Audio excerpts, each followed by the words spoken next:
दोस्तों,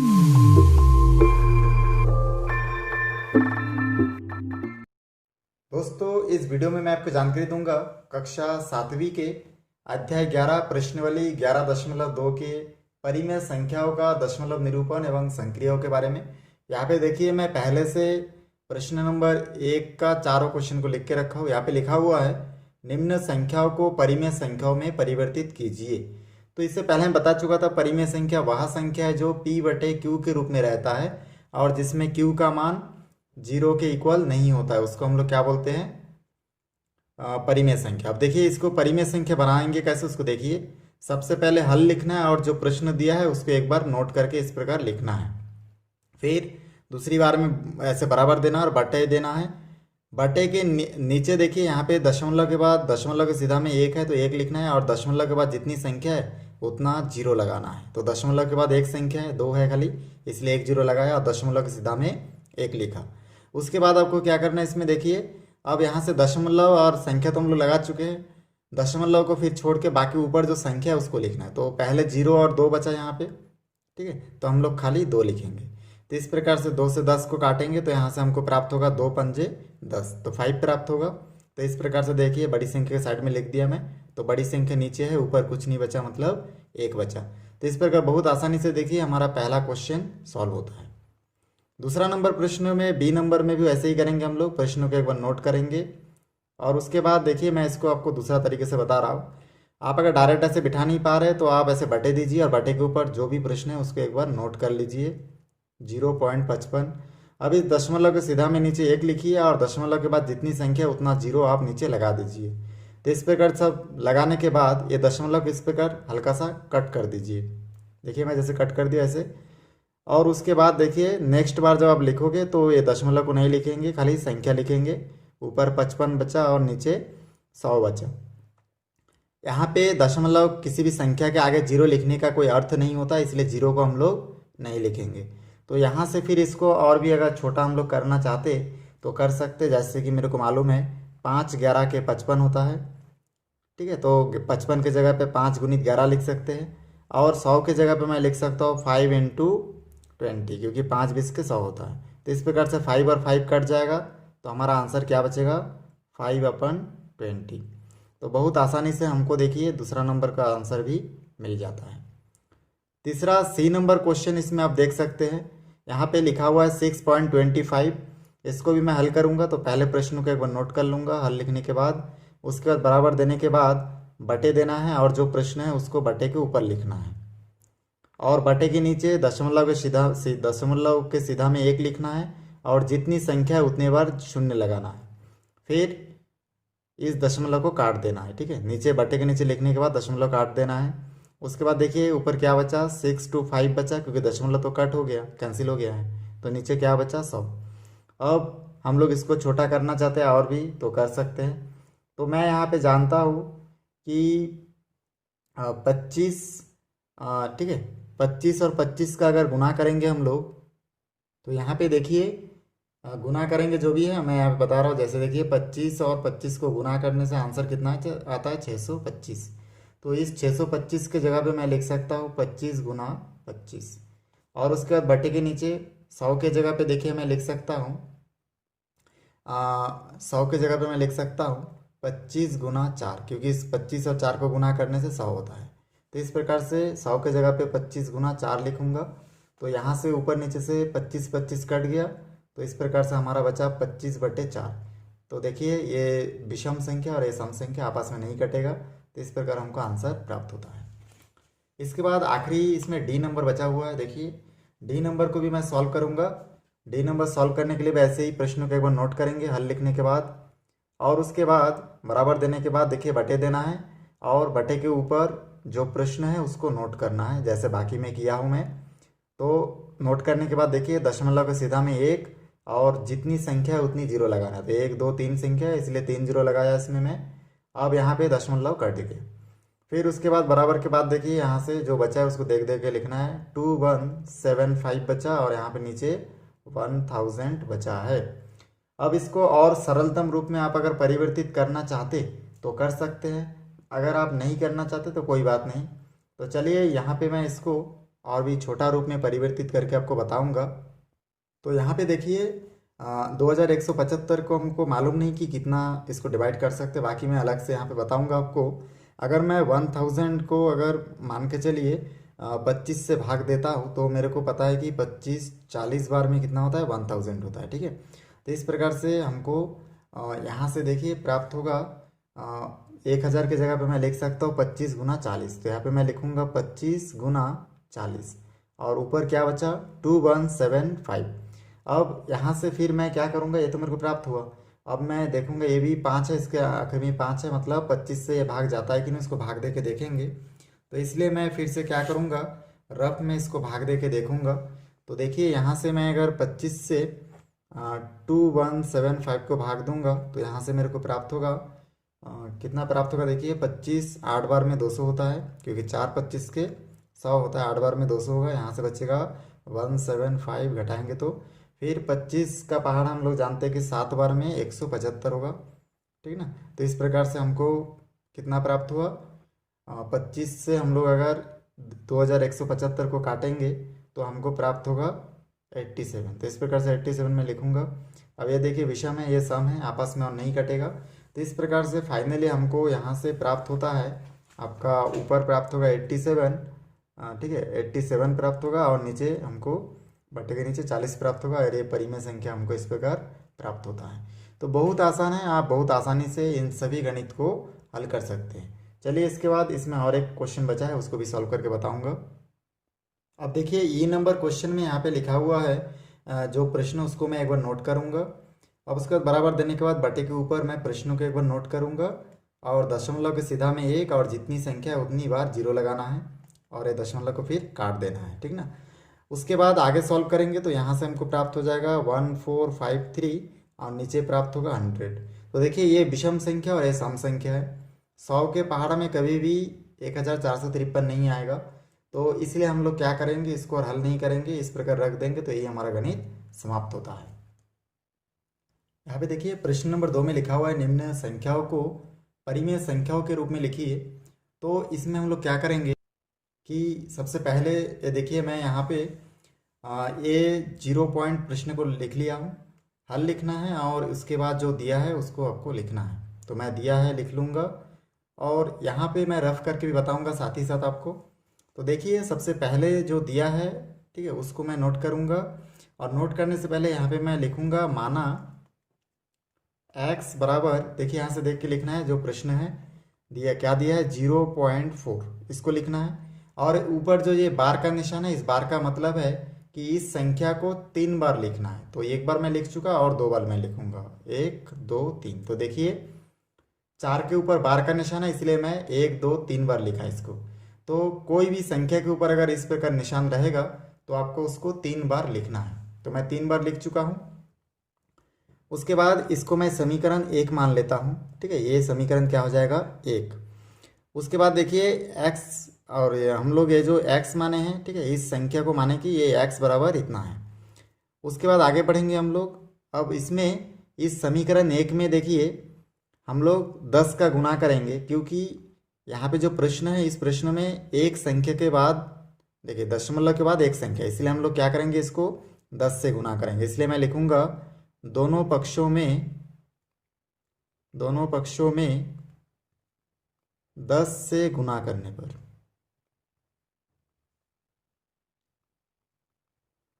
अब यहाँ पे मैं दोनों पक्षों में 10 से गुणा क्यों किया उसको मैं बताया, क्योंकि प्रश्न में देखिए दशमलव के बाद एक संख्या है, इसलिए 10 से गुणा किया। अगर 2 संख्या रहता तो मैं 100 से गुणा करता। ठीक ना, क्योंकि दशमलव के सीधा में 1 और जितनी संख्या है उतना 0। तो दशमलव के सीधा में 1 लिखा और एक संख्या है इसलिए 1 0, इसलिए मतलब 10 हो गया। इसलिए दोनों पक्षों में 10 से गुणा करेंगे। तो गुणा करने से देखिए x के साथ अगर 10 का गुणा करूँगा तो 10x प्राप्त होगा। और यहाँ पे 0.444 के साथ अगर मैं 10 का गुणा करूँगा तो कितना प्राप्त होगा, उसको मैं यहाँ पे रफ में आपको हल करके बताऊँगा। तो देखिए यहाँ पे अगर मैं 0.444 के साथ अगर 10 का गुणा करूँगा तो यहाँ से प्राप्त हो जाएगा 000 पॉइंट, चलिए पॉइंट को मैं बाद में लिखूँगा। ठीक है, और इसमें हल करूँगा तो 444 और क्या प्राप्त होगा हमको 0। तो इस प्रकार इसको हल करेंगे तो 0 4 4 4 और 0 प्राप्त होता है। अब इसमें देखिए 1 2 3 संख्या के बाद दशमलव है, तो हम लोग जो उत्तर आया उसमें भी 1 2 3 संख्या के बाद दशमलव लगाएंगे, तो हमको कितना प्राप्त हुआ 04440। अर्थात हम लोग इस जीरो को नहीं लिखेंगे, खाली 4 पॉइंट क्या लिखेंगे 4.440 लिखेंगे। तो इस प्रकार से हमको इतना प्राप्त होता है। अब इसको हम लोग मान लेंगे समीकरण 2। तो ऐसे करके आपको समीकरण 1 और 2 प्राप्त करना है। उसके बाद इन दोनों को आपस में क्या करना है, घटाना है। तो समीकरण 1 व 2 को घटाने पर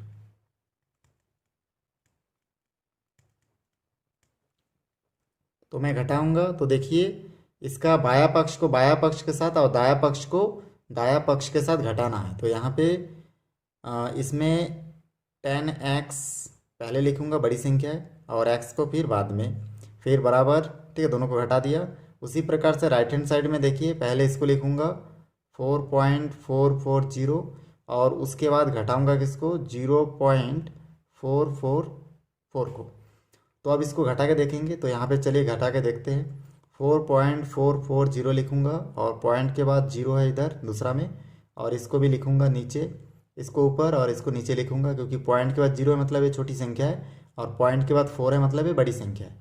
तो इसको ऊपर और छोटी संख्या को नीचे, क्योंकि हम लोग जानते हैं जोड़ते घटाते टाइम हमेशा बड़ी संख्या ऊपर, जोड़ते घटाते टाइम हमेशा बड़ी संख्या ऊपर और छोटी संख्या नीचे होता है।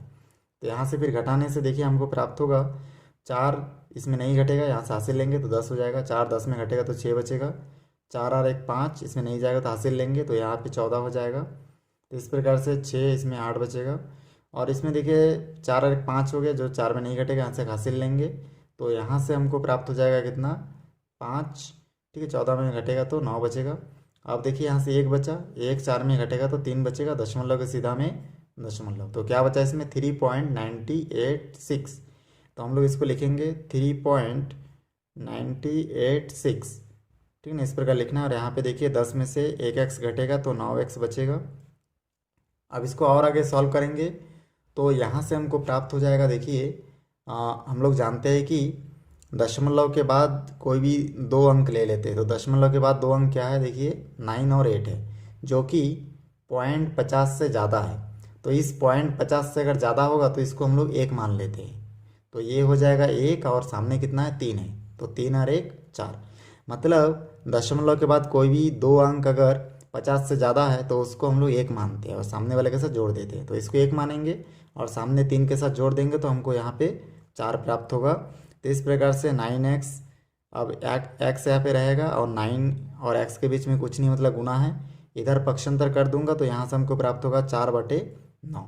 तो इस प्रकार देखिए हमको x का बराबर कितना प्राप्त हुआ 4/9, जो कि एक परिमेय संख्या है। इस प्रकार हमको आंसर प्राप्त होता है। इस प्रश्न को फिर से मैं एक बार कवर कर देता हूँ। सबसे पहले जो प्रश्न है उस प्रश्न को देखिए, यहाँ पे हम लोग लिखेंगे माना x बराबर 0.444 में इसलिए लिखा क्योंकि 4 के ऊपर बार का निशान है। अब ये समीकरण 1 हो गया। अब समीकरण 1 में हम लोग कितना से गुना करेंगे 10 से, क्योंकि जो प्रश्न है उसमें पॉइंट के बाद एक संख्या है, तो इसलिए हम लोग 10 से गुना किए। अगर 2 संख्या रहता तो 100 से गुना करते दोनों पक्षों में, लेकिन यहाँ पे पॉइंट के बाद एक संख्या है इसीलिए 10 से गुना किए, तो हमको इतना प्राप्त हुआ। समीकरण 1 और 2 को हम लोग घटाएंगे तो हमको देखिए बड़ी संख्या में छोटी संख्या घटाया और इसमें भी बड़ी संख्या में छोटी संख्या घटा दिए। अब इन दोनों को घटाएंगे तो 9x प्राप्त होगा, इन दोनों को घटाए तो देखिए यहाँ पे 3.986 प्राप्त हुआ।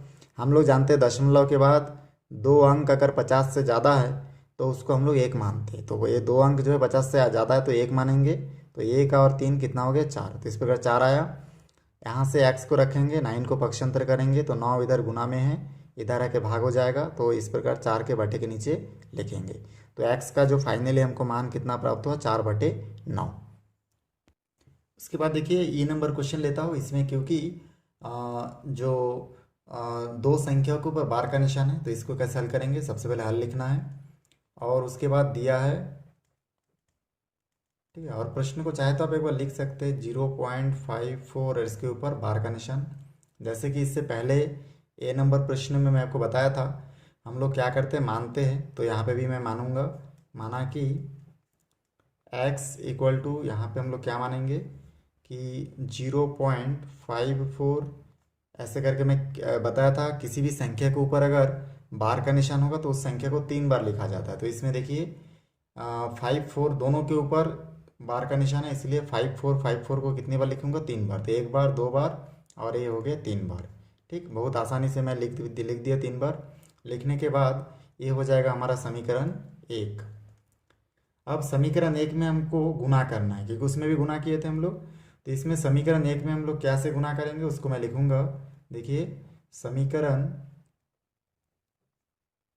1 के दोनों पक्षों में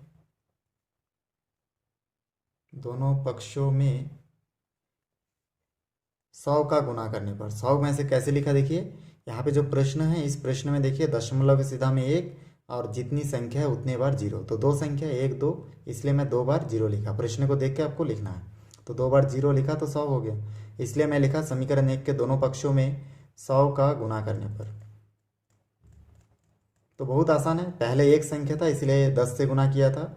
अब यहाँ पे दो संख्या है इसलिए मैं 100 से गुना कर रहा हूँ। तो दोनों पक्ष में 100 से गुना करूँगा तो यहाँ पे हो जाएगा देखिए 100x, और यहाँ पे इसके साथ अगर मैं 100 का गुना करूँगा तो हमको कितना प्राप्त होगा? यहाँ पे मैं रफ में आपको देखिए इसमें हल करके बताऊँगा। अब यहाँ पे देखिए मैं 0.5454 इंटू 100 लिखूँगा। तो पहले हल कर लेता, उसके बाद दशमलव लगाऊंगा, ठीक ना।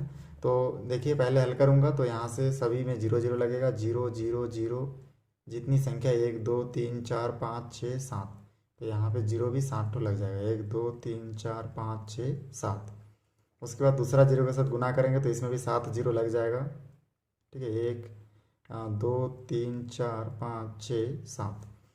अब 1 के साथ मैं अगर गुना करूंगा तो यहाँ से हमको वही संख्या प्राप्त होगा, 4 5 4 5 4 5, और यहाँ पे देखिए 0 का 0 प्राप्त होगा।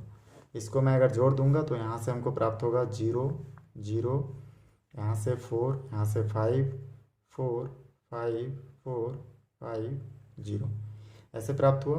अब यहाँ पे देखिए 6 अंकों के बाद यहाँ पे क्या है? शून्य है, दशमलव है। तो यहाँ पे भी हम लोग 1 2 3 4 5 6, ठीक ना। तो इन 6 के बाद हम लोग दशमलव लगाएंगे तो हमको कितना प्राप्त होगा?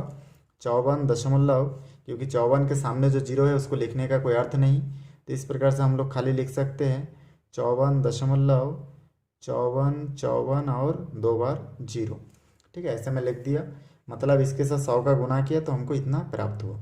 इसको मैं मान लूँगा समीकरण 2। अब समीकरण 1 और 2 हमको प्राप्त हो गया। अब हम लोग लिखेंगे समीकरण 2 से समीकरण 1 को घटाने पर, समीकरण 2 से समीकरण 1 को घटाने पर, ऐसा आपको लिखना है और घटाना है। तो घटाने का नियम क्या है? इसका जो बाया पक्ष है उसको आपस में घटाते, जैसे 100x में से x को घटाएंगे